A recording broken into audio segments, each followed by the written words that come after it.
Blessed morning, a blessed day to everyone. Our topic today is very exciting topic, longevity of life. Based on the scripture, based on the Bible, because of the sin of man, lifespan nato na shortness niya. Ang unang tao nga gibuhat sa Dios, no? Si Adam, yang kinabuhi miabot siya og 930 yang edad. Ang pinakataas niya na-record sa Bible, ang pinakataas ang edad si Methuselah, miabot siya og 906 sila. Niya nagkadugay, miabot ang other niya declaration, Lord, no? Lifespan dia sa Psalms 90 verse 10. Ang lifespan sa tao until 70 years old. Napay kusog, napay strength, maabot siya og 80. Sinta ang edad by God's grace, pero medyo loya na. So na yung mga health tips, mga health tips na ito sa ma-prevent na ito o atong lawas matiman pag-ayaw nga mataas-taas ato ang pangidaron, no? Matod pa sa ka uniform atong nahinabi na interview siya nga pastor kanang paspas tawag kaon matay man gihapon niya, kung di ka mo kaon matay lang gihapon. Sa sound to katiman ng atong lawas kung kauboton sa Dios paanta. Wagi tayo mahimo, tinuod na siya igsoon, no? Tinuod gina siya. Wala na sa kayang atong kinabuhi ang Ginoo ra mo ginaghawid. Kung na ay mga kaalam, no? Na ay mga wisdom natag sa Ginoo. Parang atong lawas, healthy siya. Mga tips, no? 2004 akong tanawon ang kasinatian, no, sa ang bloodline. Just up na atong bloodline. Ikan sa Sikihor, no? Sikihor. May time na adto ko Sikihor 2004. Na-meet na ko akong grandmother, no? Great grandmother. Nasa daw nagpuyo sa kilid sa dagat. Kita na ko tagko kayang malunggay, dago kayang kamunggay sa kilid.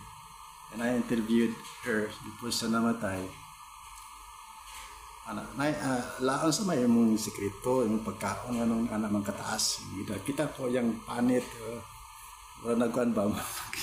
Wala nagikubala. Ato nga tayo ang edad na is 140. 140 ang yung edad. Ato nga tayo. Ang great grandmother. Di ko katuo nga. Muna ang edad niya. Kasi nga, ang sa may imo ang sekreto nga ng anak man, abot ka man anak nga edad.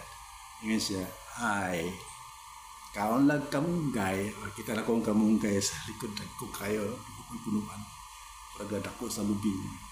Kanya, sampila, isda, kamunggay, isda, mga na ang pagkaon sa mga pobre. So, brio no, 150, grabe na, grasya na gina sa Ginoo. Nagi sa ganing, sakit at the age of 105, namatay siya. Pero after 24 hours, nabuhi siya. Tapos, extend sa Ginoo yung life. About sa 140, more or less 140.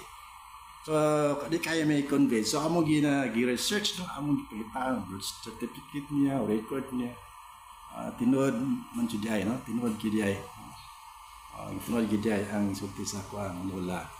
So, pwede di ang atong life ma-expand, ma-extend. Ako dahil kalabutan, no? Dili man ko yung sa mga pagkaon. Ako ang kalabutan ng pagkaon sa atong health. Ako kalabutan. So, managi tawag nga, saan magkikaon ka ron? Muna ikaw. Pati ikaw kung sa'yo mo gina-take everyday, muna ang magawas sa imong lawas. Muna ang mga sakit ugas sa lawas. So, ana ang tawag health tips, no, nato karon, no? Salamat kayo sa pagpamati, salamat kayo. Masiwasan nato ang mga pagkaon. Kakaiwas karon, no, kumpara kanadto wala pa yung mga radiation kay cellphone. Karon grabe na high-tech ang technology kaya inayang na tayo kaluya at ang lawas ng mga radiation, mga free radicals. Nagsulod lang mo sa malls, birahan na ka sa mga kanila, no? Grabe nga radiation. So muna ang kalibutan na ito naka-short din, no? Pero by God's grace, ang ginawa mga nag-hawis itong kinabuhi. So salamat kayo, was-iwasan mo na ito, no? Parang itong healthy sa kanunay,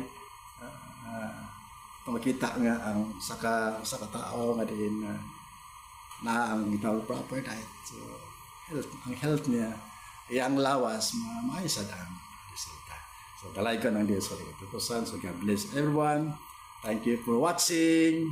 Just follow this video and share to others these health tips, longevity of Shalom.